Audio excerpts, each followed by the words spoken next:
And we're live. I think that's the first time in several weeks that I've not been mid-conversation, like mid-sentence when we go live, because I always just kind of help myself. So, good evening. This is episode 205 of the Brewgooders, the slimmed down Brewgooders, as it were.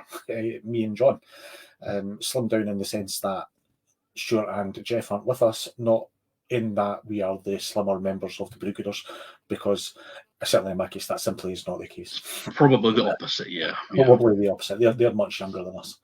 But we're here tonight. I'm Andrew from X of Kingdom Comics, these days of Parts Unknown.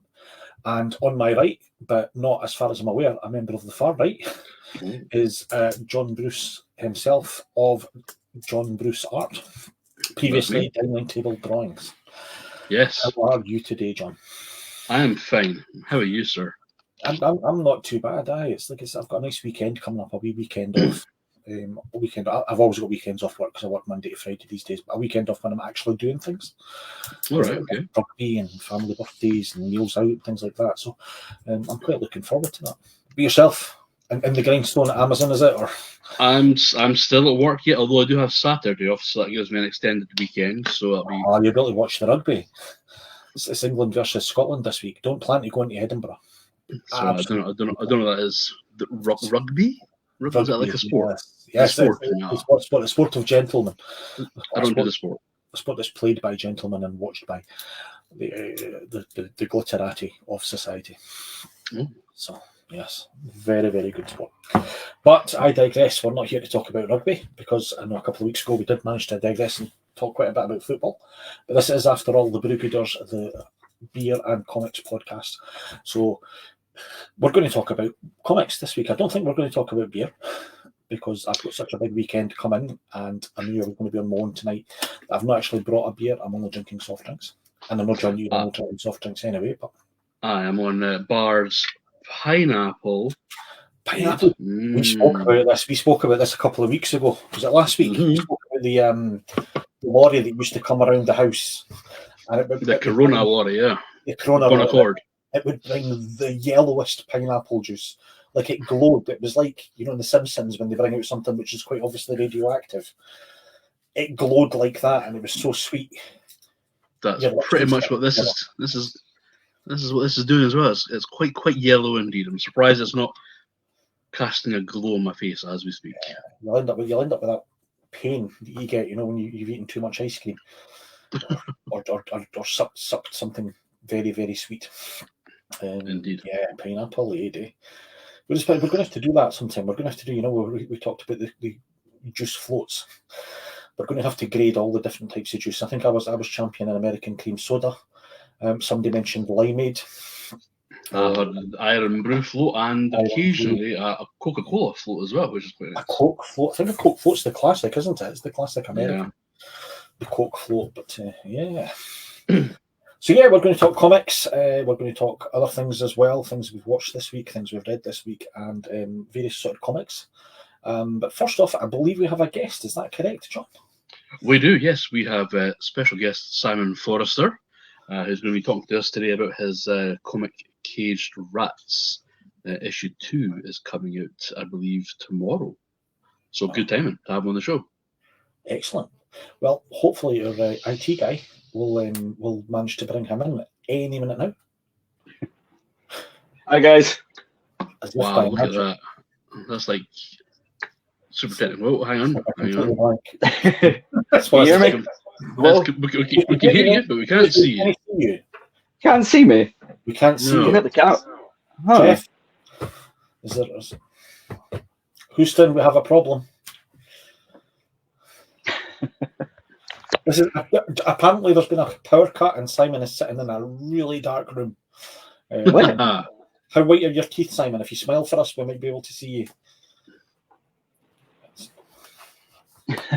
Are you there? Are you there, Simon? Yeah, I'm here. I'm here. There we go. Way. Yeah. Hello, Simon. Yeah. How are you this evening? How's it going? Great. A little nervous. First podcast ever I've done. Podcast ever. First podcast ever. You started with the Brewgooders. That would be like a person. Wow. That would be like a singer doing the first of our live show. Glastonbury or something like that. It's like really, really hitting for the stars, aren't they? Welcome, Simon. I think John's either got some questions or John managed to read your book. I only found out you were going to be on a short while ago. So okay. Yes. I bought the book at Kirkcaldy Comic Con, Cage Rats issue 1. Thoroughly. You did, yeah. Oh, thank you. I did. I genuinely did. I even enjoyed, I believe, what was your cameo on page 53? Yeah. Is this you? Yeah, it is, yeah. It is, yeah. Yeah, man, yeah. I recognised it. I thought, hang on, there we go. That's just a wee surprise cameo from the concept producer. Yeah. So Cage Rats, issue 1, been a success for you then? Yeah, across 14 events, I sold 170 copies. That's how much I printed overall for the year. And I started Volume 1 was released on April 1st, and then we did a kind of singing event at Forbidden Planet Glasgow on Sauchiehall Street, and sold quite a few comics there. And then I just went into more events throughout the year and managed to sell them all. And that thanks to the help of work colleagues and Colin McGregor, who wrote the story of Cage Rats. He managed to sell a few copies to friends that he knows and that, just to get the word out and that and stuff, spread awareness. Oh, you just cut out for a second. You're back. You're back now in Super HD, so we can see you a little better. Oh yeah, well, fantastic. As I said, I thoroughly enjoyed it. I'm quite surprised that it was such a big issue to start off with. Usually when you find a first issue of something, it's 20, 22 pages, what have you. But this is a full like 64-page comic, 57 pages of story with sketches and whatnot. It's a very impressive undertaking. Thank you for that. Really wanted to be like pro-consumer, give something to the customer, really just to show what they're in, what is it they're getting, what kind of story they're getting into, and we really wanted to we felt like 57 pages was providing the entire setup of the story to really pull people in rather than leaving them with questions, and that is really leaves them on a suitable cliffhanger, so to speak, and that, and I'll just show you. This is Volume 2. Yeah, cool. Okay. And it's getting released tomorrow, physically and digitally, and it'll be sold at various events again. Hopefully more. I'm hopefully wanting to do double 25-30 this year, and it'll be available through my website as well, and that and stuff. And hopefully, I sell even more. I've ordered 250 physical copies this year, and that, and cool. I'm really excited to see what this year holds in that. Well, like I said, I thoroughly enjoyed it. I remember you first telling me about this Comic-Con Edinburgh a couple of years back. And it's always one of these things where somebody comes up to you and says, I've got a comic, and you kind of go, yeah, because you know what? I have a comic, and it's still not made it to paper yet. So the fact that when somebody releases something, I'm always very impressed, no matter what it is. But the fact that you've released it and it's good, that's even better, So it says, obviously in the front cover, it says here you're the concept stroke producer, and you've got a story writer, Colin McGregor. So how much of the world did you have fleshed out, and how much input does Colin have? Well, really, it was kind of like a rough synopsis, like 1.5 pages, and I didn't really have I had a collection of ideas, and they were all various lengths and all that and stuff. And I spoke to Colin through a Facebook group. I put out a post saying, "Can anybody help me? Flesh this my movie ideas out to a movie script." I don't really feel like very confident. I was very low point in my life, and that I had like a mental breakdown, like suicide and stuff. And Colin said, he contacted me. We got to talking and that, and he said, I'll write it for you for like £180 and that. Pay 90 to start off with and 90 to finish off, and that includes multiple drafts and that, work the script, and stuff. Giving input back and forth and that, and so I gave him a rough synopsis. I gave him character bios of who. I think he added a few characters as well, in particular Eric and Juliet and that. And and he took both of those things. They were what I had to submit in that to, and what was it? And yeah, he just fleshed out into a full-length, feature-length movie script and that. And then we went through multiple drafts, 6 or 7 drafts. And then Colin said, I think we've got a fantastic script here. And I was thinking, oh, let's put it on like film competitions. And I think Colin got me to jump on a website called Film Freeway, and it's essentially like a database filled with film competitions all across the world and that and stuff. And unfortunately, I did submit Caged Rats, but it was a mixed bag. Some I wasn't even getting any notifications in regard to like, oh, did it get to the final? Did and all that and stuff. And I was just thinking, okay, if it's not going to get like anywhere near to becoming a movie, let's try and make it into a comic and that. And then I went on to a freelance marketing site thanks to a YouTube advert called Fiverr. And then I spoke to this artist and I liked his artwork and that and stuff. And, and he just said, okay, would you like me to do a sample for you? And he did 2 or 3 pages and came out great and that. And then it just went from there. And, and just really the inclusion of Colin McGregor and Nico Toran is just, it blossomed into this and that. It's really been a blessing, just these 2 guys that have made this comic possible, I couldn't ask for anyone else better than that. I mean, Colin McGregor, he lives in Bells Hill, so he's quite local, but Nico Toran, he's in London and that and stuff, and he loved the script just as much as us and that, and it's just been like, I don't know, it's hard to describe. It's just been amazing, Yeah, no, well, it's well deserved. It's like I said, I really enjoyed it. How many issues do you have planned? You got Volume 2 coming out tomorrow? Yeah, Volume 3 is in the process of getting drawn up just now, and we'll hopefully get that out. What's it? Sorry, before the end of 2024 and that and stuff, and then I'm thinking we could put after we've sold a run of Volume 1, Volume 2 and Volume 3, we could possibly put them together into all 3 of them put together and that and sell them as maybe a more sturdy hardback or paperback and that and stuff, So, will that be like the culmination of the story then? It's 3 issues, the thing. Yeah. But that story, the first, first full tale. I mean, sorry, what was that? So that'll be the first full tale done. Yes. Yeah. I mean, anything still in planning stages, or is it a wait and see type thing? You got other ideas? Or? Oh yeah, I've got an idea that I'm taking more of a writing role in that, and it's called Demons Amongst Us, and that'll be like a supernatural epic that takes place in the Scottish Highlands and Outer Hebrides of Scotland and that and stuff. I'm not wanting to reveal too much, but it's kind of like end of days epic apocalypse, like what the Bible would have in Revelation, where they describe the whole earth ending and that and stuff.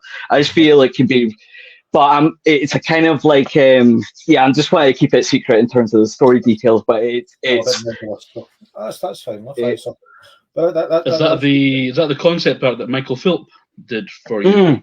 That you shared the other day online? Yeah, I just feel like I've got this vision. I've got this vision. Yeah, that's Caged Rats theme song that I had commissioned. It's original with lyrics, and it was between 3 of us, 3 different guys. I think 1 guy in England that did the vocals, and the guy that did the backing track, who he working relationship with the guy who did the vocals. And made this heavy metal original song in the sound of Rammstein and Linkin Park, if you're into that, I just felt like heavy metal would match the raw emotion of the actual comic itself, the tone of the story and that, you know. And I show this video to people with a connected Bluetooth headset on a tablet to really give people the full audio visual experience and that, and what Cage Rats is all about and that and stuff, you know. Yeah, I will say to you, your marketing spiel is good. I've been on the receiving end of it, and I was coming to buy your comic anyway, no matter what. I was out and about, and I was going to bought stuff from Michael Phillip, Simon Alexander, Jim Alexander, sorry, and your comic as well. But I've seen you obviously in action selling the comic, and your layout on your table was pretty good as well. Like you see, your tablet and stuff. You've certainly got the patter down, which is good. Cheers, man, cheers. Yeah. It's concise. It's concise and it's the same every time, which is quite impressive, I thought. Yeah. So, cheers, man. I mean, I have came across. I do change it up a little, like try different different. I say sometimes keep it brief and that, you know, just because sometimes the same speech that I give to one person might not work on the other person, and that, you know, it's just like, God, I said a whole 5 minute, like, you know, just laying out everything, and rather than doing that, just say a buzzword like bare knuckle slave fighting Glasgow to the sound of original heavy metal. Stuff like that, and sometimes that pulls people and saying, "Oh, you sold me," just by saying those three phrases and that, you know, or just saying lots of violence, lots of blood, action, you know, and stuff. You into that, you know, like the action movies of the 80s and 90s and that, really hard hitting stuff like that, you know. Really, you know, they seem to have, like, you know, the movie Terminator 2 that had that realistic feel, you know, with the stunts that they did. It wasn't all CG and stuff. It felt tangible, you know, and stuff. And that's what we want to get in Cage Rats. So that's why you see, at certain shots, characters will look a wee bit, you know, showing off their imperfections and stuff. Like they've not all got like dressed up in like makeup, like it's a Hollywood film and that, where all the women are pretty and all that and stuff. There are going to be some weird angles that you don't want people to see, and that's especially for Eric. He looks like a rotten pumpkin and that's being threw upon. It's very, very stylized artwork. Yeah, it's manga-esque, but it's not. Yeah. It's something. Yeah, all the characters all look distinct and individual. And when you're reading it, you can tell it's a different character. I'm looking at it as I'm putting to you just now, so you can tell each character is different. They'll look different, different characteristics. So certainly, Nico has done a very good job with that regard as well. And I mean, you went for like Frank Quietly and that and stuff. I think that was one of them. That was one of the artists that he was inspired for the manga art.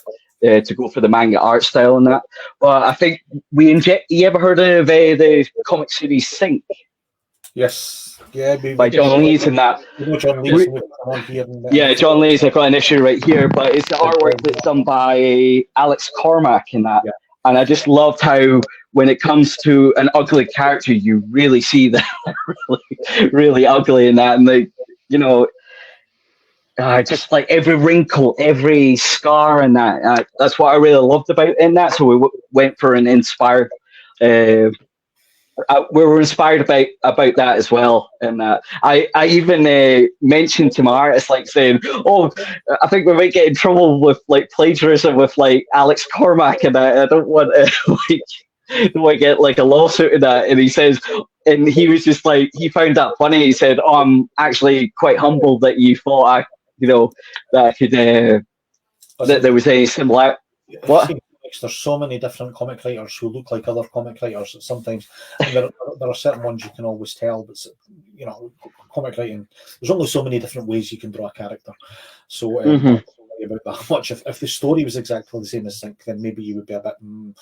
But you'll be it's fine. That was just me. It's just a little anecdote and that and stuff. It was just funny. It was just funny because it just felt like a Oh God, it was like he was such a find, this Nico Toran and stuff. He's not on social media or really anything in that and stuff, you know.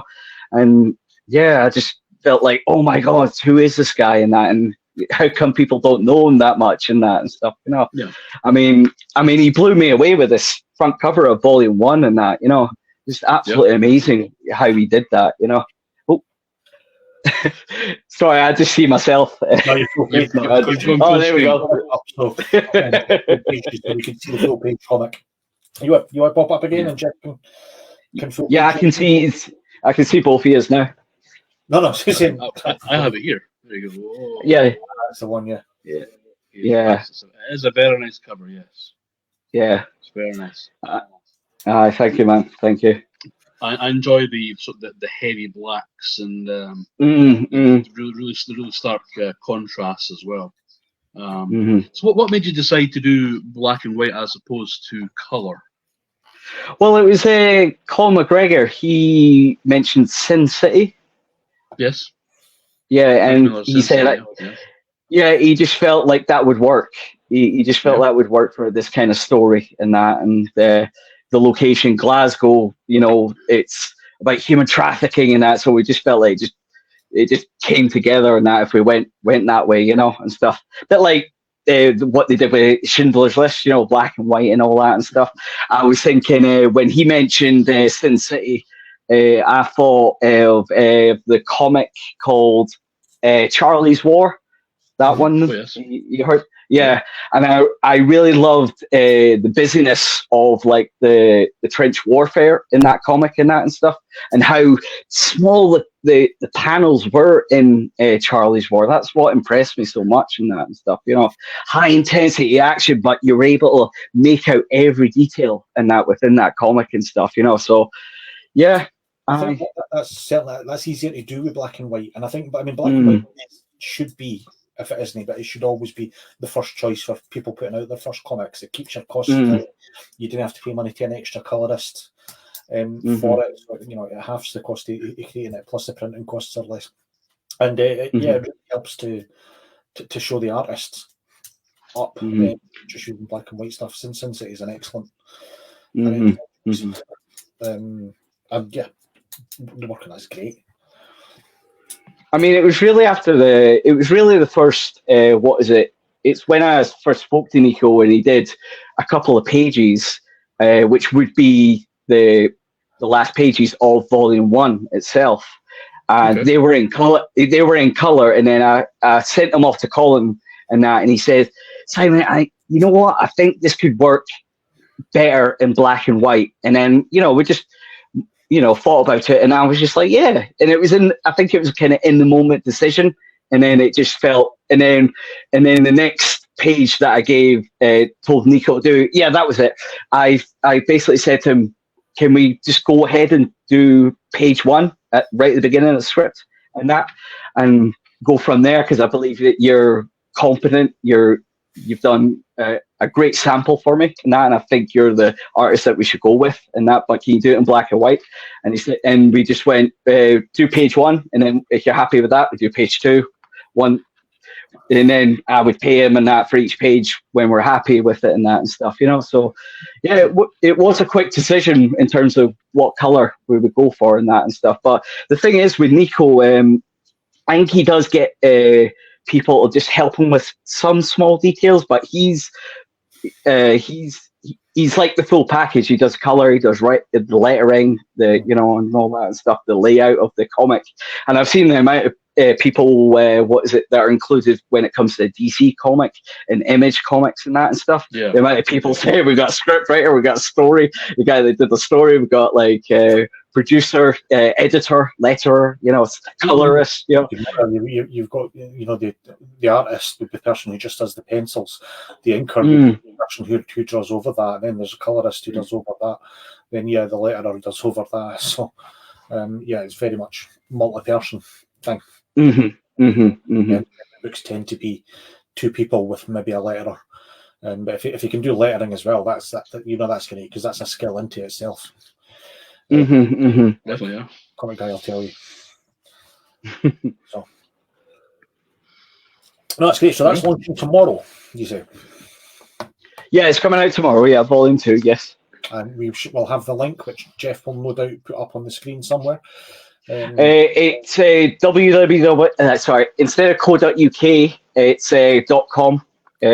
That's just a little change, just to avoid any confusion with people, because it turns out the .co.uk, it's like that website doesn't exist anymore. I basically changed it to a cheaper website provider, and that it was initially with GoDaddy, who had the .co.uk at the end and that, but I had to make a business decision, and as you say, like the ink work, making it black and white, scale back the cost and that and stuff, because they were just asking way too much money. And I went with Big Cartel and stuff, instead. Nah, but it's it's a lot cheaper, and I'll still be able to get physical and digital copies out to people, and that was all. But unfortunately, I think I just went a bit too quick with it, and then I was just like, oh no. Like the business cards that I gave out is like got .co.uk on it and stuff, and if people go to that, they're going to be like confused and stuff. But since this is a podcast that reaches out to quite a lot of people, and I just wanted to clarify that it's .com at the end of Engine 991 Creations Limited. Jeff, you put Fall Guy trailer up in the corner of the screen for some reason. It's maybe something you want to He loves the Fall Guy trailer. He loves Ryan Gosling, is what it is. He loves Ryan Gosling. Who doesn't love Ryan Gosling? But I know. It's not bad, yeah. Okay, there's your link in the comments there. There we go. Yeah, thank you, man. Awesome. Yeah, I'm selling digital copies for $2.50, and the physical copies, which will be signed, £5 and that. So just half price of what the volume 1 was, essentially. Oh, but unfortunately, there's worldwide delivery charge. It's an extra $2.50, and that's and I basically for worldwide. That's yeah. I know a lot of guys who are not shipping worldwide anymore because right, okay, there's costs involved. So. Well, I remember I picked up when I did my first one. I think it was a copy that I sent out down south in England and that. And I looked and I picked one of those drop-off points that you get like Morrison's at the little at the little shops. And I pulled up their guide for delivery rates and stuff, and I saw if it's under, and I saw it wasn't that much, like £2 or something. But I haven't been able to send any comics to like America because I haven't had any requests and stuff. So I haven't had anything like you said, people we're not doing shipping out to America or any other European country. I haven't came across that problem yet. And that, I mean, I sent a comic size package to America, and it was £11. Yeah. I mean, did they take the weight into account? Yes, the weight at first, to see if it's going to be something that can fit through the letterbox. If it's thicker than that, it would obviously cost you even more than that as well. So yeah, you've got to take into account that, and obviously you can take into account whether you want it tracked and shipped or just yeah. So your best bet is for any American audiences to get the digital version. That's what you kind of say. And sort of UK and Europe, if they want a physical copy, it's going to cost a lot less. But yeah, I would always recommend that anyone out with the country go for a digital copy. Yeah, that's why whenever I get like a Kickstarter that's based in the States, I'll get a digital copy as opposed to a physical. But if they're in the UK, I'll get a physical copy. So Okay, yeah. But I what is it? That's what I really love about the digital copies, like the amount of detail in that when you zoom in and that and stuff. I just love that. Because you don't lose that. I've got like a 4K TV and that, and I zoom in, and I'm just like, oh my god! When I've looked at some of the pages that Nico did, I'm just like, oh my god, it looks so good in that high definition and that and stuff, and when it comes to the digital format. Cool. So where are people going to be able to buy it? Where's your next convention? Where are you going to be? It's 2nd and 3rd of March, East Kilbride Shopping Centre for the Black Heart Market. event, and that's really a kind of horror, gothic, alternative oriented event, and it's done by the same guy that does big Glasgow comic page events and stuff, but he's wanting to cater to a more mature audience. What is it? If you want to go to the Black Heart Market, you have to be. He's included a stipulation of if you're under 18, you have to have an adult with you and stuff, and that. So, but yeah, I did. I did. What was it? An over 18 event? Yes. Where was it? Yeah, it was in the city centre of Glasgow and that, and it was called the Nightly Noir Market. Have you heard of that? Never heard of it, no. Never heard of it. No, that was my first over 18, and it was kind of like BDSM event and that and stuff, Okay. Yeah, but it was really it's because the events were starting to get scaled back and that and stuff. It was coming at Christmas, but I had I sold quite a lot of comics that day and that, so I was surprised even myself. I was I think, and they accepted me. So even if my comics more for over 18 audiences and that, it's orientated to mature readers and that, I just thought, oh, I'm a bit out of place here and that, but no, they were great people and that and stuff, and they're doing their first under 18 event, and I think that's the 3rd and 4th of March. No, it's not that. No, it's sorry. It's the same weekend, not this weekend, the next weekend that they're doing it at the same time. I would love to be at 2 events, but unfortunately I can't. And the other weekend taking it, that's not a BDSM event. No. I was going to say under 18 BDSM. No, sorry. No, they're doing an under 18 event on one of the days and that, where they're not going to obviously have that, for under 18s. Thank God, and that. Yeah. But they're kind of expanding in that. They've gotten really popular and that and stuff. They've got people from I would say across the country and that, with with trader announcements and stuff. So sure, yeah. They're definitely grabbing people's attention and stuff. And I'm really impressed by that. The one that I did in November was practically the first event that they did and that and stuff. So. And they've, it's really, really, really, really cool. Really is. That's good. I mean, there's plenty of events on around the country these days. So if you can get to as many as you can, I think we have spoken privately amongst the guys about the con wars which are going on at the moment. We won't go into that at the moment. But, okay. There's a lot of guys are putting their foot into the ring and doing different events, whether it's comic events, music events. That are doing music events these days, over 18 events, or slightly older events. So I think people are looking for something that caters to more adult crowd. Conventions these days have become full of manga and kids dressing up and things like that. I think comic fairs, I think, are having a resurgence. Things which are advertised as a comic fair, which is just creators. My favourite type of convention. I love going to things like Thought Bubble, which is basically just creators and artists, not professional cosplayers and people who were once in an episode of Viking Quest 15 years ago. When I met John will get that reference, but but yeah, I understand. I mean, when I first met John at Edinburgh, I felt it was oversaturated with celebrities and stuff, and I really wanted to see more comic creators, more illustrators and stuff, and it just felt like, established IPs with movie franchises and that and stuff, and I just really wanted to meet people like John and that and stuff and say, what's new, what are people at the lower levels doing and that and stuff, and I was just like, I'm not coming to this event. And what I would want if I was to meet some celebrities, I would just want to ask them one question and that about their career or something, about them. But it's just no signature or photo or both, and it's just £295 for. It's what? No.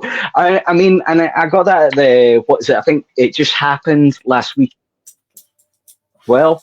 I remember, what was it? It was on a Sunday. I went on Sunday, and there was a guy, the actor who played Theoden in the Lord of the Rings Peter Jackson films, and there was absolutely no queue whatsoever. And I asked the woman saying who was minding the queue, no queue, and I said, "Can I ask that guy a question? I just want to ask a question." It was really saying, it's just like, what made you pick this film and this film series and stuff? And she said, "Sorry, we're keeping it open to people who are for photographs and autographs and stuff." And I'm just like, okay, But as you mentioned, Thought Bubble, I was just overwhelmed. It was like I was in Nirvana, and stuff. It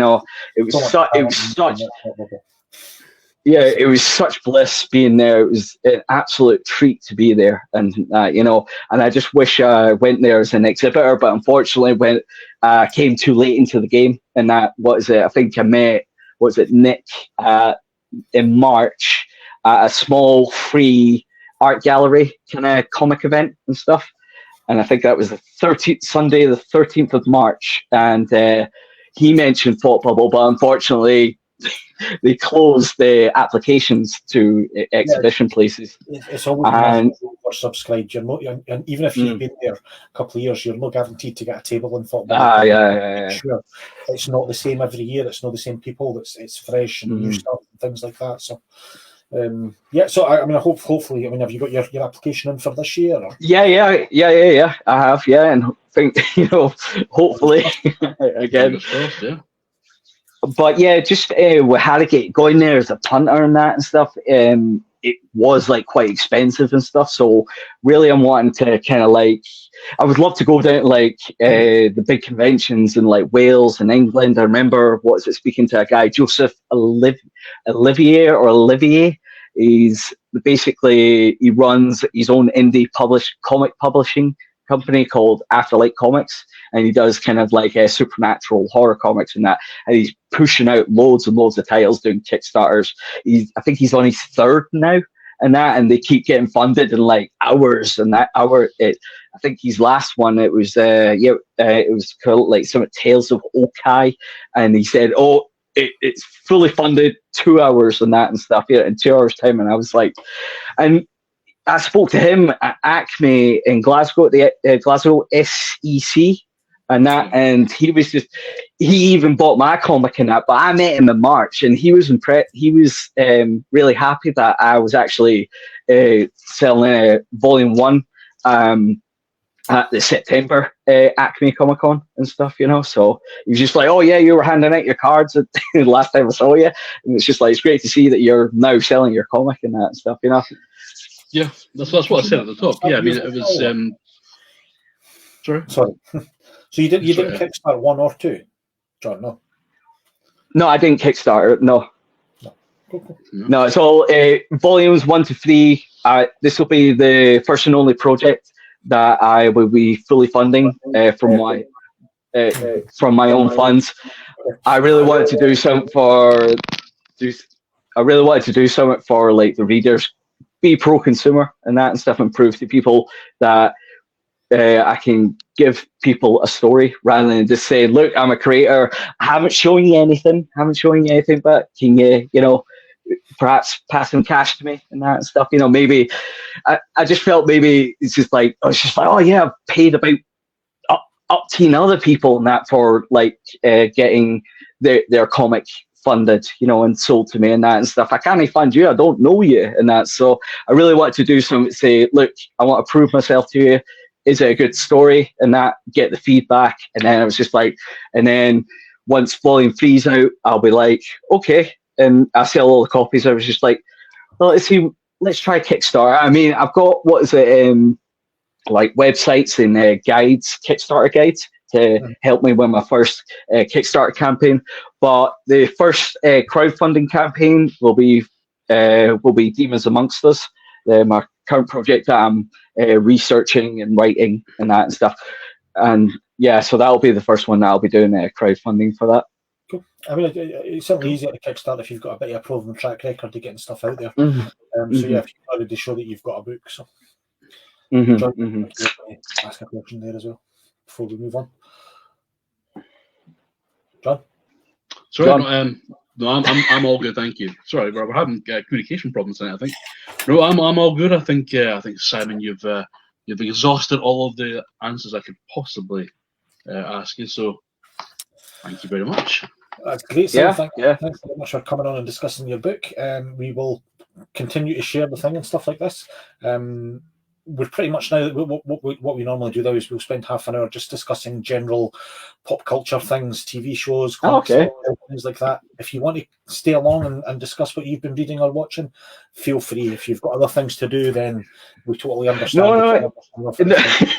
No, it's totally fine. I love to chat with other like-minded individuals with the same interests and all that and stuff. I mean, does your does it also extend to things that you play and read, like video games and that? I used to extends to anything. I used to own a bookshop. All right. And I like playing board games. You've read or comics that you've read, if it's TV shows, movies. Basically, apart from sports, I'm not allowed to discuss sports. We do have another sister podcast where we discuss sport. I'm not a fan of like match of the day and that stuff. Yeah, me and Jeff will stick to that when we're on our own. So, what have you been up to this week then? What have we been reading, watching? What's your highlight of the week, Simon? We've got you. This game right here I've been playing. It's called Banisher. Sorry, I'm not really showing that properly. It's basically a kind of AA title. I saw it went to my lone screen. Yeah, I'm sorry. It's a kind of love story between like two exorcists, ghost exorcists, and that and stuff. And it's really interesting, I would say. I'm not really describing. I'm good at describing my own like cage rats and that, but when it comes to like video games, it's like I'm pitching this. I kind of go in a roundabout way in that, but that's a game that I've been playing just now and that, and so you get into the supernatural and all that and stuff, but really, adding something where it's like questionable with the validity, where people don't believe in ghosts and that, and where you do get believers.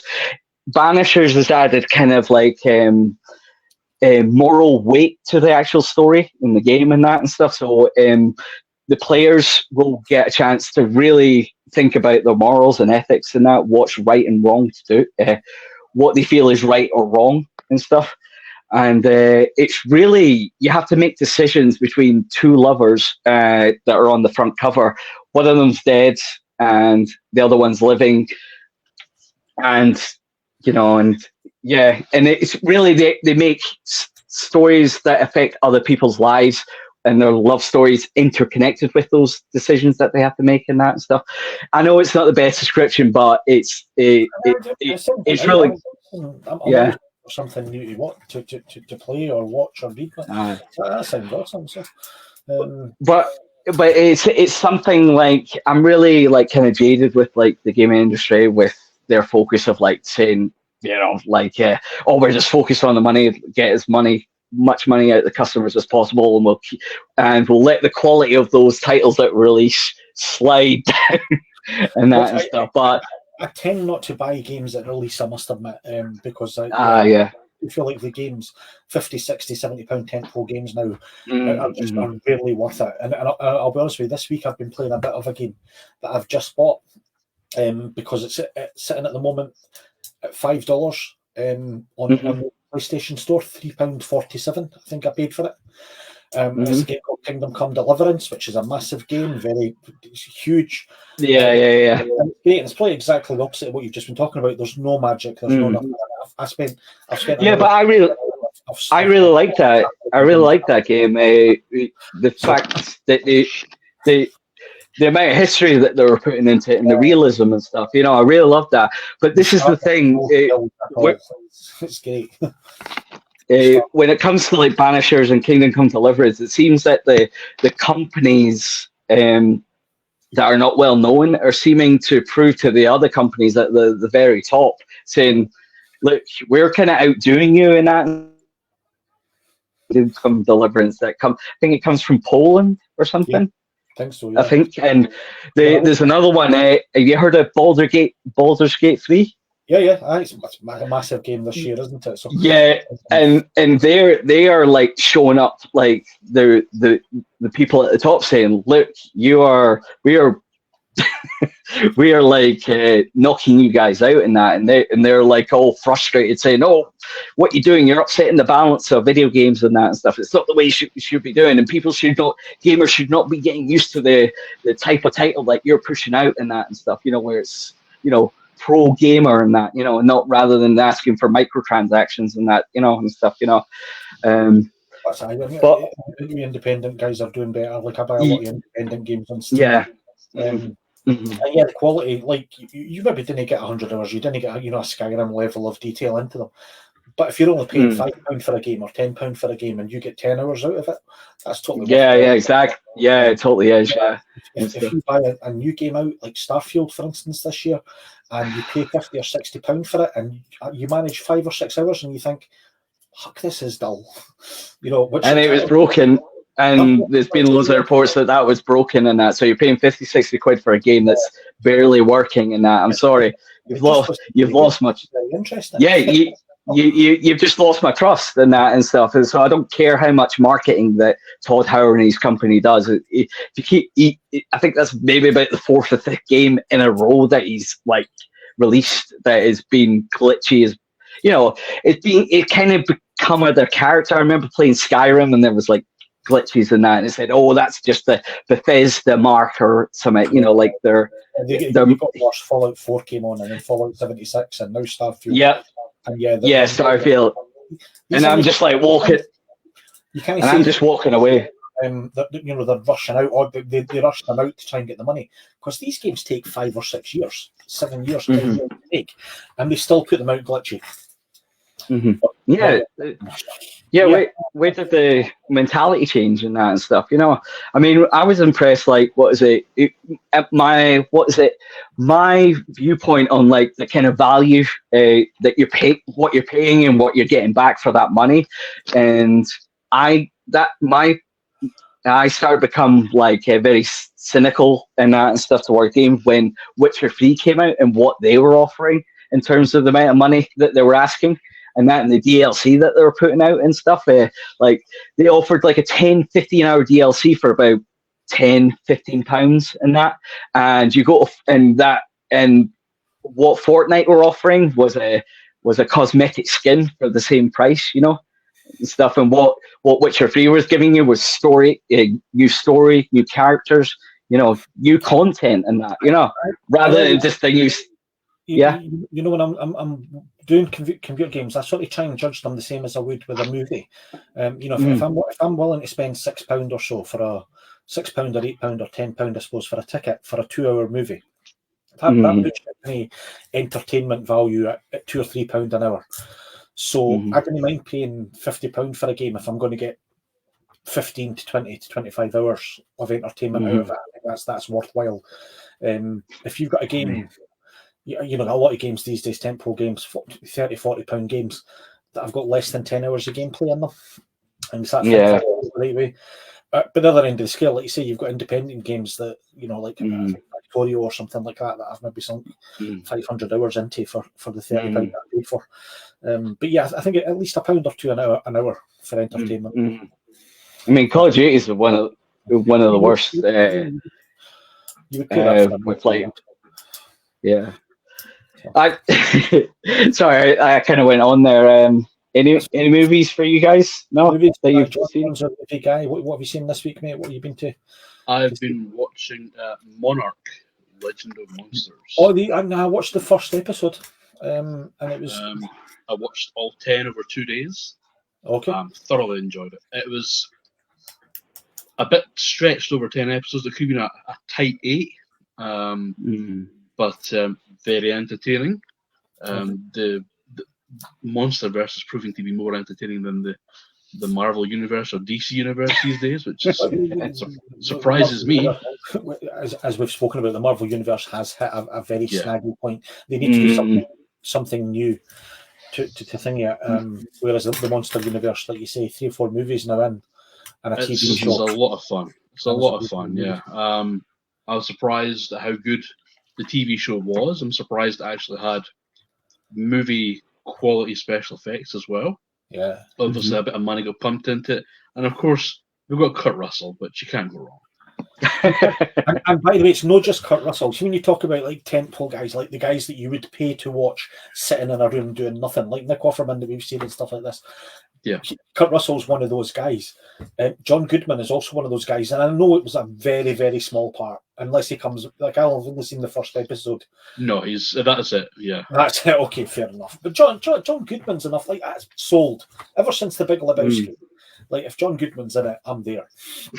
Yeah, no, it's a very, very good show. Highly recommended that you get on and watch the rest of that. Other than that, not much in the way of kind of TV programs. I've been watching back on the Daily Show now that Jon Stewart's back on. Okay. That's where that's where I get my news, my American news. I find that I don't watch news programs. It has to be delivered to me comically. So have I got news for you? Have I got news for you? Daily Show, Daily Mash, stuff like that. Yeah, satirical shows. I do like John Oliver for that. I must admit, I'm a big fan of John Oliver. John Oliver on HBO, yeah, on HBO, yeah. Fan as well, and he's he's obviously been one of the three greatest American comedy shows ever made. Community. Yeah. Oh yeah. I watched every episode of that. I thought it was great, that show. Like the fact that they made every episode special and it had its own style, and that's what I loved about it and stuff. Just every episode. The paintball episodes was some of my favorite episodes. I love when they did something about it different. The 8-bit episode, or the Rankin Bass episode with the claymation guys and stuff like that. Yeah. Jeff finally saw June this week. June 1 or June 2, Jeff? Because I'll tell you, talking about June, I've not seen June yet, but I can get behind Chalamet Fever because I watched probably my favourite movie of the year so far this week. I don't know, it's only February, but it was last year. But actually would have been my favourite movie of last year if I'd seen it last year. Was it Wonka? It was Wonka. It's absolutely, it's phenomenal. Have you seen it, John? I refuse to watch that. Thank you very much. Oh, it's phenomenal. I was just like, I wasn't sold on it, and then I seen a YouTube clip of him singing "Pure Imagination," which always makes me think of South Park. Imagination. Thing is, I'll watch it at some point, but it's not high on my list of things I have to watch. It's very good. I mean, Hugh Grant as an Oompa Loompa. Yeah, that I was sold with that. Hugh Grant is just a grumpy old getting him, and I love him. He was great. Dungeons and Dragons. Don't you think it's amazing how Hugh Grant has segued from like buffoonish, handsome leading man to grumpy old man? He's just like gone and aged like fine wine sort of thing until he's become this just grumpy old man now. You should always watch Hugh Grant on YouTube when he does like a Comic-Con or something. Just his comments are just completely just wrong. Wrong for the audience.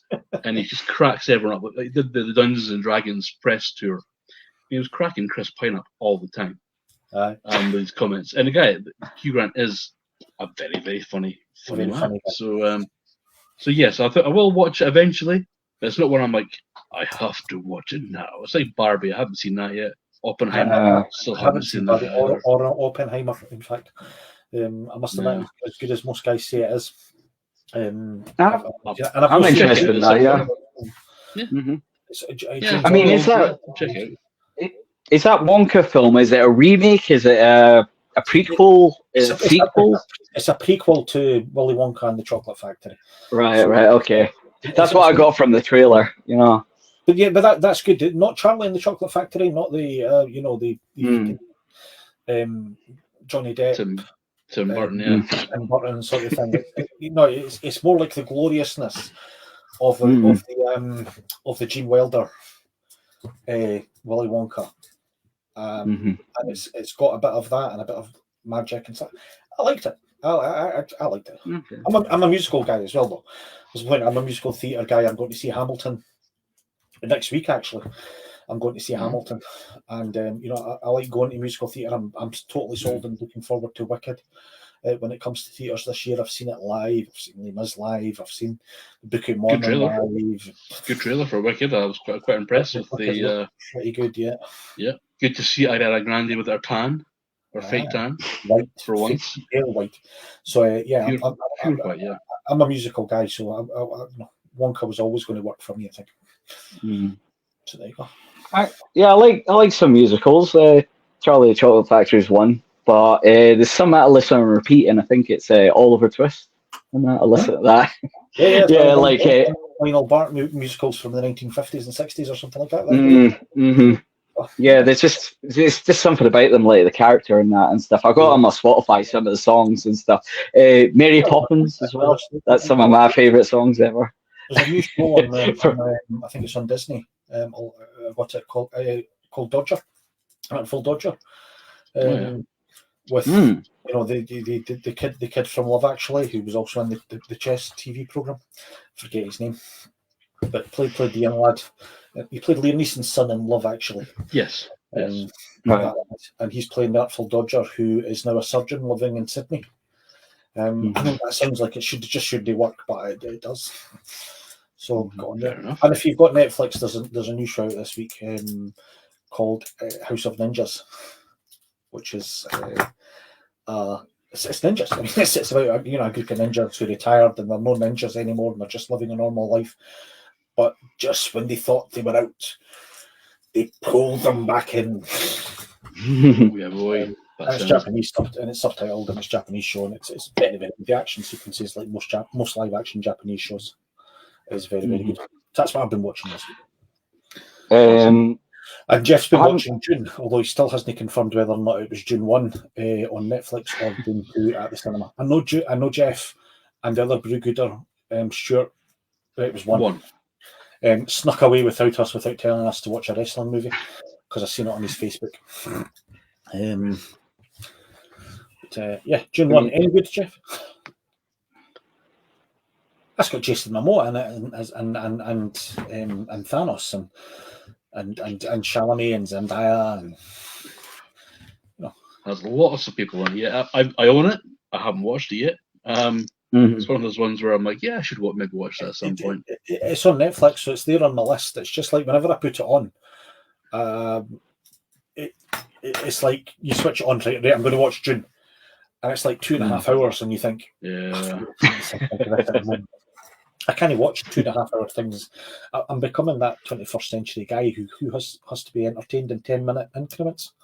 I'm literally like that as well. I'm going to the Netflix and I'll go to the heading 90-minute movies, and I'll go like, okay, I can either watch 2 90-minute ones or 1 3-hour one. I'll watch 2 90-minute ones. Thank you very much. I'll go and watch 18 10-minute YouTube clips of people houses or whittling wood or playing Risk or doing something completely ridiculous. And then that way, I think at my age, if I fall asleep during them, it's not a big deal. So. Well, that's it. Yeah, I mean, there's a lot of programs I maybe pop on if it's like last thing at night and I'm just wanting something to fall asleep to, like Still Game or something like that on Netflix. Well, Still Game. When we talked about the 3 greatest shows of all time: Community, The Office, The Parks and Recreation.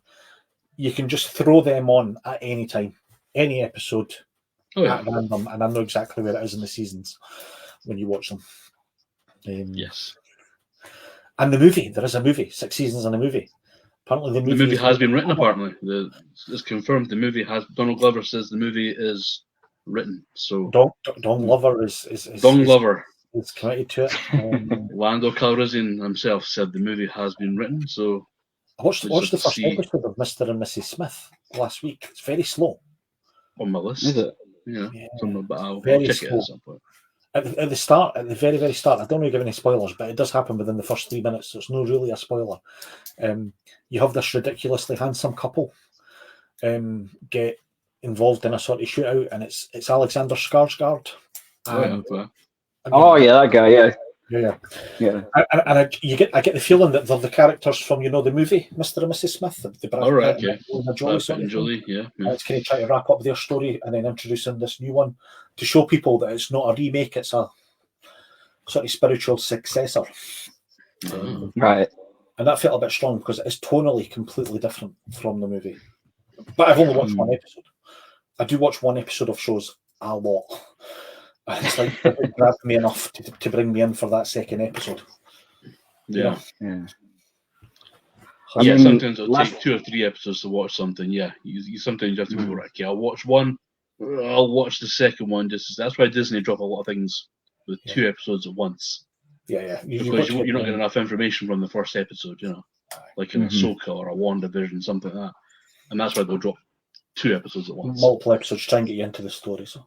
Exactly. Yeah. So Jeff's saying June was fine. It felt like the 10 minutes set up for another film, but it's 2.5 hours, Jeff. I mean, that's the longest trailer in the world. A lot of people complained about this when it first came out, that Zendaya's hardly in it, and she was all over the trailer and hardly in it. And did you see that dress that she wore at the Oscars or the BAFTAs or whatever it was last week? Yeah, what the hell was that?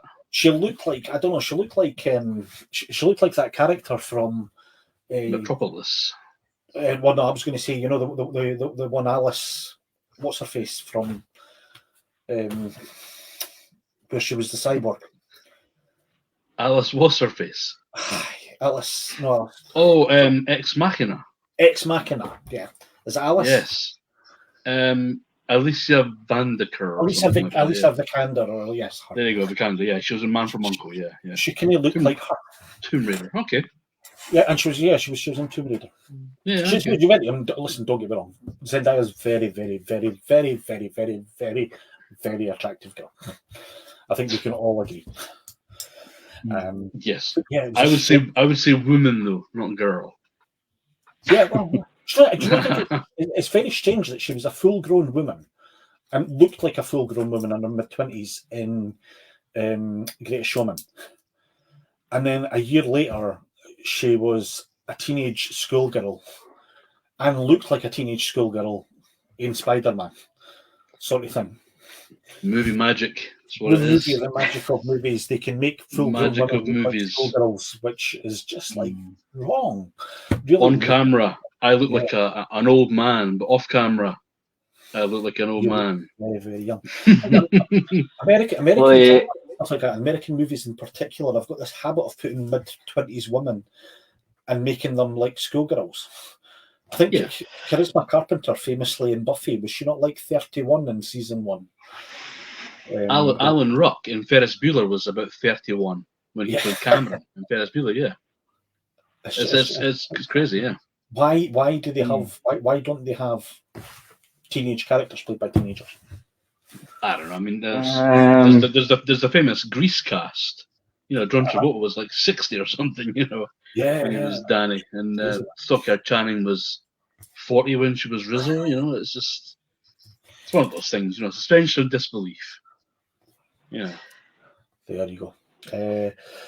Jeff's heard that one of the main issues with Madam Web, you have to believe that they're all teens when they are much older. Haven't seen it, haven't heard many good things about it. I'm not interested. No, I'm not interested in it. I'll check it out at some point. On DVD or when it comes to Disney Plus. We're not going to rush to the cinema to see it.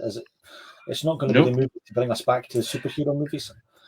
Nope. Is it time to admit it's the Sony Spider-Verse? It's Sony. Sony are flogging their one Marvel property to death. They're finding all these, like Spider-Man characters that aren't being used by the MCU because Sony have rights to them, and they're like, right, okay, let's make there's a Craven movie coming. He's playing a good guy. He's playing a good guy though, and he gets his powers from lion's blood. It's like, come on, piss off. This is I've come across like Marvel movies and that and stuff. And you ever seen this game here? Yes, Spider-Man 2. Yeah. the thing is, when it comes to that, they were able to do a more serviceable, like, they were able to do a better job of Craven, Venom, and like Peter Parker and Norman Osborn and all that and stuff. And when it comes to the top movies and that and stuff, it just doesn't pull me in. You get to play the character rather than watching an actor play the character and that. And when it came to Craven, I saw the trailer and I was just, oh my God, Spider-Man 2, I love the first one. And you see the opening scene of Craven and that, and I'm like, oh my God, that's just like the comic in that. And from like, I'm not sure what was it? It was something like where Craven emulated Spider-Man, tried to be a better Spider-Man than Peter Parker. And that he had that look in it. I think that was a comic from the 60s or 70s. It's a very famous comic in that. And then, John, you mentioned the movie trailer. The movie Craven. And I'm like, get out of here. You are not Craven. And that you're just not. And this is the problem I'm coming across with movies and that. They cannot match what a game can do in that and stuff, that what's it, power fantasy and that and stuff. I mean, we're going to get a game about blades, I'm doubtful, and Wolverine and stuff, and they're doing a lot more Star Wars games and stuff, I'm really it's possible though. I mean, by and large, games generally didn't, superhero games didn't generally tend to be as good as Spider-Man. Probably the Batman Arkham games was the only other ones which have been any good at all. And if you look at how badly Suicide Squad has tanked, it coming out, it's very hit or miss as to whether or not a game can be as good as a movie or a movie can be as good as a game. Movies made from games is exactly the opposite. The same problem. There's never been, as to my knowledge, apart from Street Fighter or Colin and Nico. There's never been a good computer game made into a TV show. Although the Halo one apparently is pretty decent. Again, haven't watched it. A lot of good things about it. But I know what you mean. The movies though, they can be good if the story's there. And this is it's not just effects; it's the story has to be there. With Bob Hoskins, brilliant. The Spider-Verse, animated into the Spider-Verse. Not so much the second one that was good, but not as good, and I didn't like the cliffhanger. But the first movie of that was phenomenal. Probably the best superhero movie made, post in the last 5 years or something like that. I actually saw a couple of days ago there was concept art for a Batman Beyond movie in the art style of what was it? The animated Spider movie, and I was just like, and it turns out Warner Brothers said, "Yeah, we're interested." It's a maybe. They weren't interested, but then when the Miles Morales Spider-Man animated movie came out, and that they were like, maybe, and that and stuff, But I don't know. See why? DC are trying to do different things, and I think, I think a Miles Morales live action movie, it can only be a matter of time. Surely, the character's so popular, and. A Batman Beyond is the same. Let's try and do something a wee bit different with Batman. I personally would like to see John Paul Valley Batman get his own movie. That's Azrael, isn't it? So goes back and snapping people in two and doing something like that. But there you go. Fair enough. Yeah, I think people need to do a reset. Movies are cyclical. For 30 years, well, for 10, 15 years, say, Westerns was the epitome of movies, and then it was cop movies, and it's things like this. Superhero movies now have been at the top. Probably since, Iron Man. Let's go back to when was Iron Man? 2010, something like that. So you're talking about 14 years. It's time for something a wee bit different. So, I'd like to see something new become the sort of more prevalent thing, and then maybe teen horrors come back. Teen horror. That was like the 80s, wasn't it? The teen horror of like Nightmare on Elm Street and Friday the 13th. Friday. But then they came back again, as Andrew says. So they come back again. It's cyclical, and they came back again, kind of sort of mid to late 90s. Was the teen horror movie with Scream? I Know You Did Last Summer. You know, all those kind of urban legends, all those kind of movies. It was the teen horror movie was back.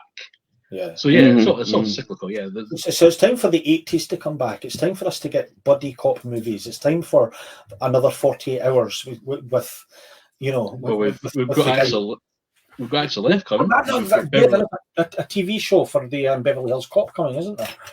It's a movie. I thought it was a TV show. I thought it was like it's a movie. Yeah.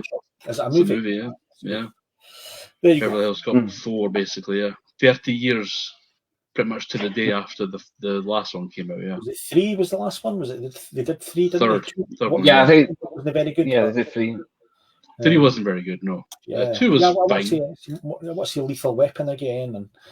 And the Running Man remake with Colin Farrell probably. Have they not already made Running Man remake? No, that wasn't. That was. The Total Recall. Total Recall. No, you can't remake Running Man. That's a classic. By the way, they absolutely could, and they could make it. Do you see the Running Man, the story it was based on, which was one of the Backman books by Stephen King? Completely different. But the only thing I had in common was the name of the main character. It was more like an urban hunter sort of thing. The guy was released into the community, and he had to get lost in New York somewhere, and they hunted him down in New York. Which that movie that I talked about with last week with the guy from Modern Girl or New Girl or whatever like that. The guy who played the voice of Spider-Man. I'm waiting for you to come up with it. Come on, you can do it. Dig deep. Jake Johnson. Jake Johnson and Anna Faris are in this movie. I don't know if you've seen the trailer after I spoke about it last week, but I did not know. It looks great. They're hunting them down in a modern environment, and it's a comedy sort of thing. Yeah, I can't remember the last time I was excited to go to the movies, and it certainly probably wasn't for a superhero movie.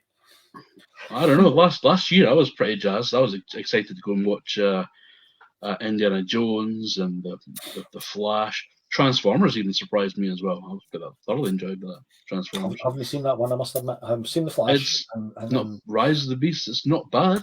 It's not as good as Bumblebee was, but it's nowhere near as bad as the Michael Bay movies. All Michael Bay movies are bad. I think once you accept that, we're going to name a good Michael Bay movie then. See? The Rock. Okay, 25-year-old movie. From Bad Boys. Bad Boys. That's what we want to come back as well. Bad Boys. Yeah, Bad Boys 4 is coming out. Yeah. But there you go. It is. They're making it now. Yeah. Bad Boys 4. Yeah. It's the cyclical things happening, but the actors are not letting go of the parts. I want to see Bad Boys and stuff like this with new actors and younger actors and things like that. But instead, we're supposed to believe that 55-year-old Will Smith and I can't remember, Martin Lawrence, is it? Martin Lawrence, yeah. Martin Lawrence are still kick-ass. They've got to be middle-aged men. It'd be like it'd be like Lethal Weapon. When Thingy was wearing the girdle. Yeah. The Rock, Con Air, and Face Off, the Holy Trinity. They're all 35 years old. They're all at least 30 years old. Yeah, mid-90s, yeah.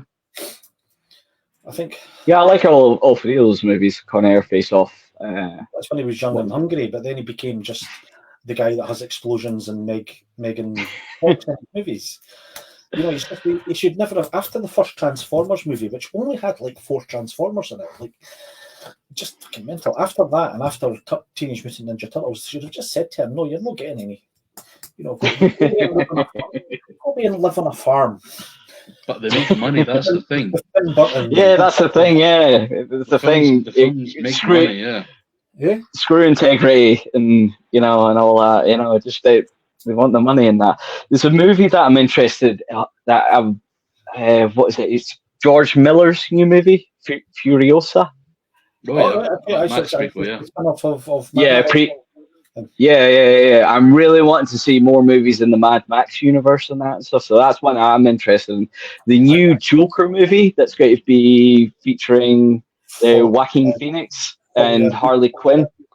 Yeah, Lady not seen Gaga. much in it, but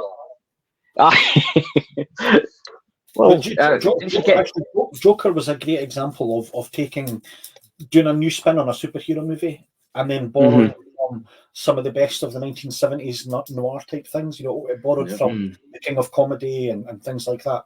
And I thought Joker was fantastic. And that was good, yeah. I think I'm very excited for Joker too. I thought it was really good, but I'm wanting to see, when it comes to the DC villains, I want to see other DC villains. Like, I want to see, Clayface and that, or Ventriloquist, and it seems like, we've got to go for Joker. I mean, the one with Robert Pattinson, his film and that, they had a deleted scene of the Joker. And I'm like, I'm not really interested. I want to see like the Riddler and that and stuff, but they even considered like including the Joker in that, and I'm just like, no, I want to see. You've got so many villains that you could feature in that. Like, Arnold Schwarzenegger. That's the only live action one that I've seen of Victor Freeze and that. But I want to see a live, a movie based on him. He's a really sad character when you think about his story. The Christian Bale trilogy, I think, did really well of making. Bane was kind of unknown in movies, had hardly been used. I know he was in the George Clooney one, but only as a background character. But in the first movie, making it Ra's al Ghul and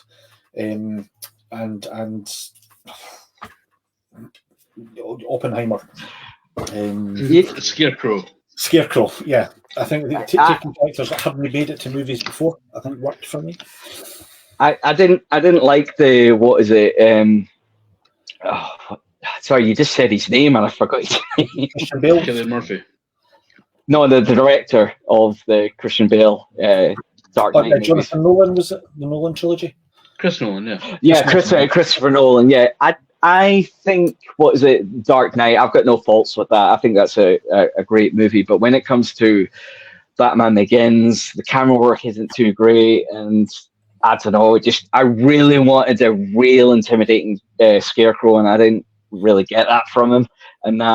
And you know how he got teased in Dark Knight. I think the first opening scene of Dark Knight, and he was just kind of pushed aside. And then Dark Knight Rises? He gets like one clip of him deciding the judgment of people's like fate in the city of Gotham for the rich and that.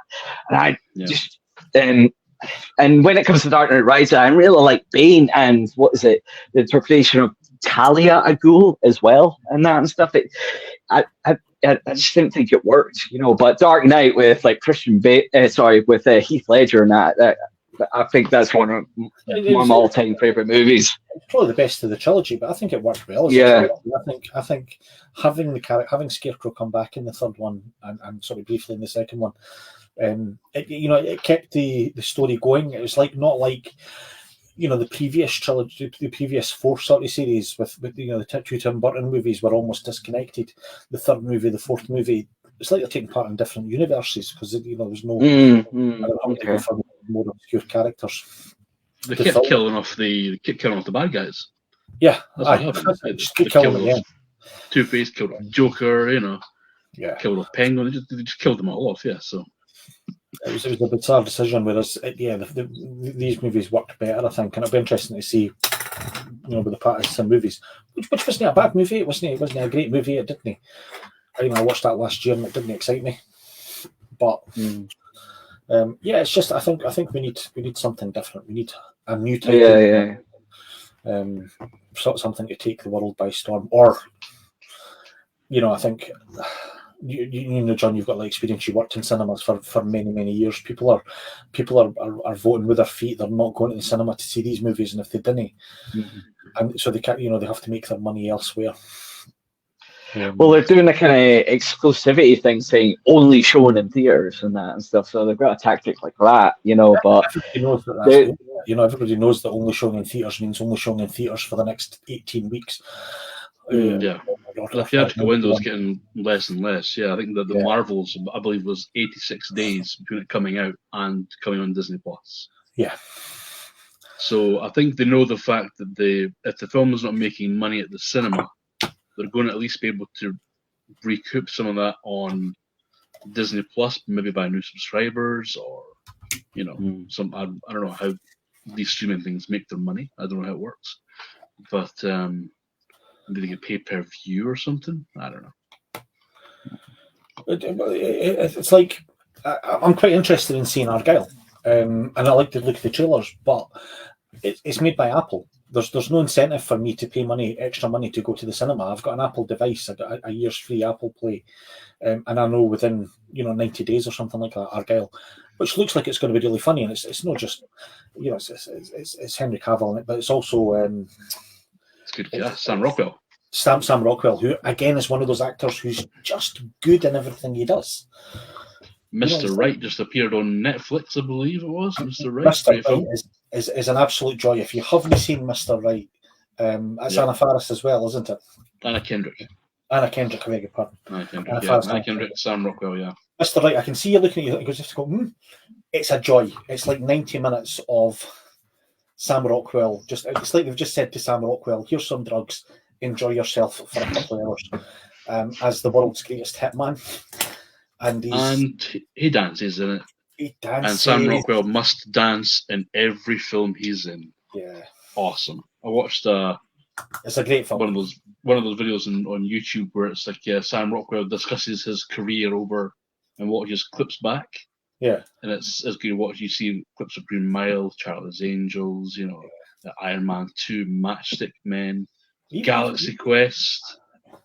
And of course, he did a musical video for somebody where he was just him dancing in a cafe sort of thing, American diner. Yeah, I can't remember who it was for, but it's a good video. Yeah. He said it was made to be reminiscent of Sam Rockwell is phenomenal. Fatboy Slim. He does. Moon. Yeah, it's good. Moon. Oh yeah, Moon. Yeah, Moon as well. Mr. Right is probably my favourite of his movies. It's just, it's a joy. Definitely. Well, it just appeared on Netflix, I believe. So it's either Netflix or Freevee. It's one of the two. I'm sure it's on Netflix. Yeah. Well, it's not Amazon because I'm boycotting. So you're boycotting. Well, okay, well, that's fine. Fair enough. Yeah, we've cancelled all our Amazon. He's not getting. Jeff Bezos isn't getting another penny from me. I have no thoughts on the matter. I've wrote him a letter. I hope he's happy. I'm sure he will.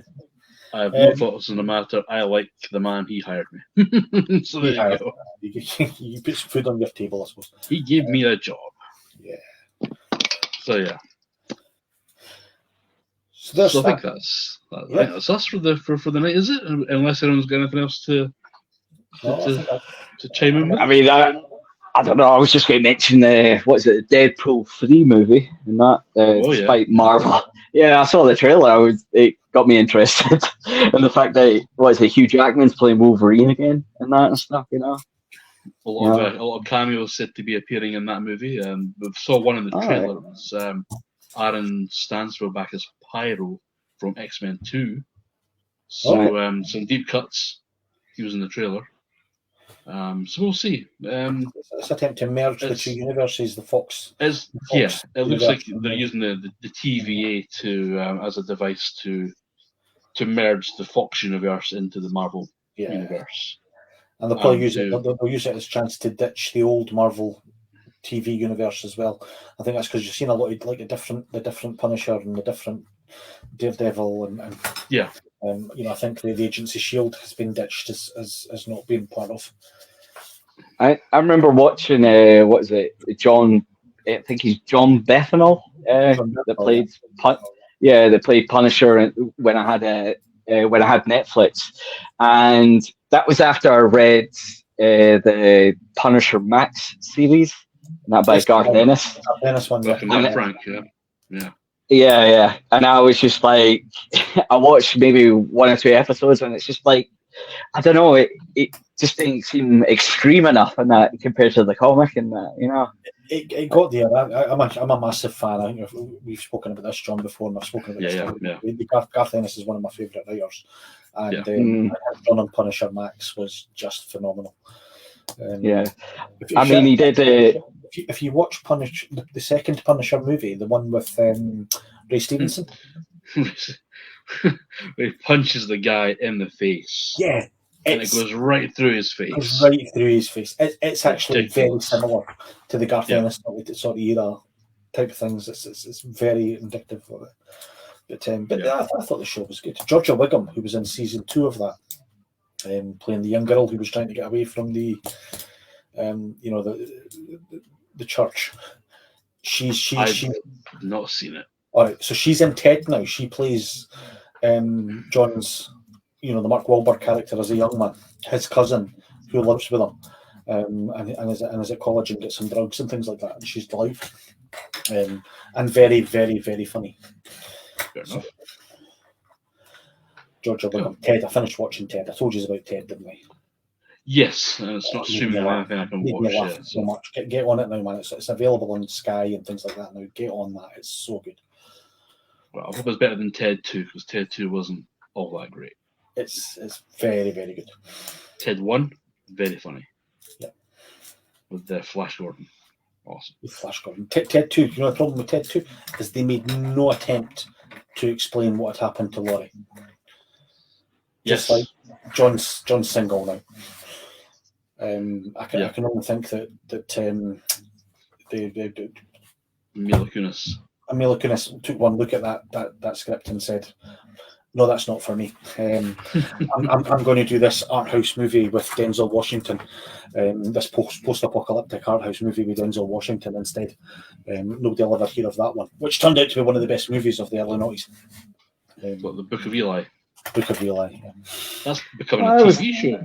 There's a TV show of that. Yeah, with what's his face? John Boyega as Denzel No Washington. way. Yep. John Boyega. That's the best they could do. Well, As I a young don't know, I mean, Washington. But I mean, young Denzel. Yeah. why I believe. Why wouldn't they get his son? His son's an actor. Why didn't they ask him? Isaiah Washington. Isaiah. What's his name? John David. I mean, David something like that. John David. I mean, they picked the son, Ice Cube's son, for Straight Outta Compton. He had to audition for, he had to prove that he could play the younger self of his dad and that and stuff. But I could see. He looked like a phone, in that movie. He's so much like his dad. It was amazing. So I think going back to Monarch there, Wyatt Russell and Kurt Russell playing the same character, father and son playing the same character. Yeah, that's just Kurt Russell getting some work for Wyatt Russell. Wyatt Russell's not very good, is he? Yeah, not yes. in comparison with Kurt Russell. Have you not seen Goon, the second one? The Last of the Enforcers. Yeah. The ice hockey one. Yeah, there's two of them. Yeah, there's the Goon, and then there's Goon, the Last of the Enforcers. He's like the bad guy in that. He's scary as hell in that second film. Okay. I love those films. The Goon films are fantastic. Yeah. I love Sean William Scott. Love a bit of stuff. Love a little bit of stuff. Ray, what's his face? Is the Forrester in the first one, isn't he? Is it? Yeah. Ray Donovan. Ray Donovan. Not that's not his name, but yeah. Olive Schreiber. Yeah, Schreiber. Yeah. Yeah, great. It's awesome. Okay, that's coming up for the 90-minute mark. Thanks very much for coming on. All right, cheers, guys. Yes, thank you, Simon. It was really great talking to you, man. Wishing you every success with Caged Rats 2. I'm sure it will do well. I'm going to buy a copy, so it'll be. Thank you so much, man. But yeah, it was great talking to both of you. Thank you for inviting me, and that. I'm glad I was able to be articulate and not too many going off on too many rambling tangents with that and stuff. Well, that's all this show is about. This show is always 90 minutes of rambling tangents. That's usually my job. I've even insulted anybody this week, so I didn't even have to do any apologies. You haven't insulted anyone. I haven't mentioned Dawson's Creek yet. We're keeping it tight this week. Football. It's been great. Thanks for coming on, and we shall be back next week, we believe. I'm not sure if we've got a guest or not. Jeff would usually be here to tell us that, but I don't know if Jeff's still watching. If he is, we're going to end the show right now, and we shall see you next week. Cheers, guys. Take care. Thank you.